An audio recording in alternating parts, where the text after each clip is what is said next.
So folks, now we come to the Cif ID creation.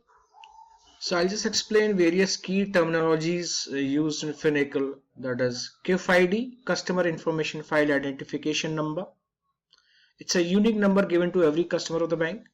It stores all customer related information, account information, customer preferences. Retail customer, every individual customer is known as a retail customer. Corporate customer, every business customer is known as a corporate customer. Entity, individuals or corporate whose information is stored in database are called entities.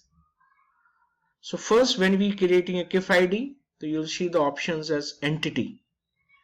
So there are various entities. We call them customer entity, contact entity, introducer, guarantor, power of attorney, account holder, non-customer, one who comes to the bank for one-time transactions, prospect, one who has just evinced interest in opening a relationship with the bank, opening up the account.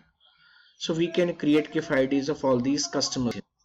So friends, you can see duplicate check, dedupe check. We do it for existence of Cif Retail details based on key details like ID, unique numbers, names. Unique numbers means of the identification proofs provided by the customer.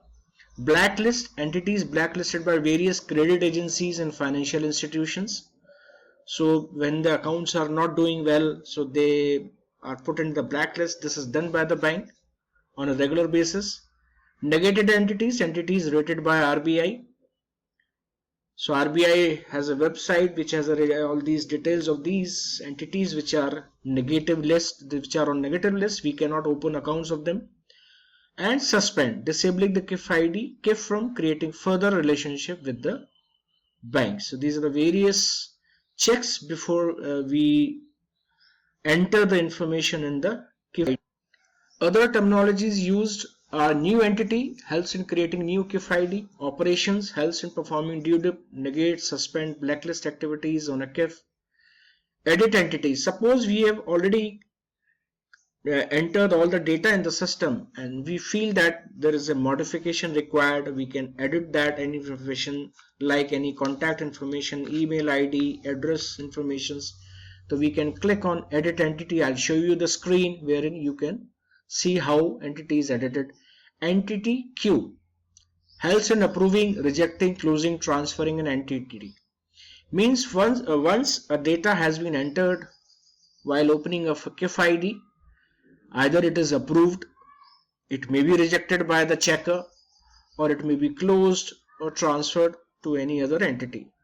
Queue is also referred to as tray. Relationship manager, user of a bank, an employee who is a single point of contact for Cif entity. User is responsible for tracking all the sales and service requirements of the customer. Last is QDE, that is quick data entry. So this is a very short version of Cif creation. Suppose we are in a hurry, we want to open an account very fast. So there are certain features which are mandatory, which have to be entered in the system. Instead of entering all the relevant informations, we can enter very vital important information, that we call it QDE for creation of Cif ID.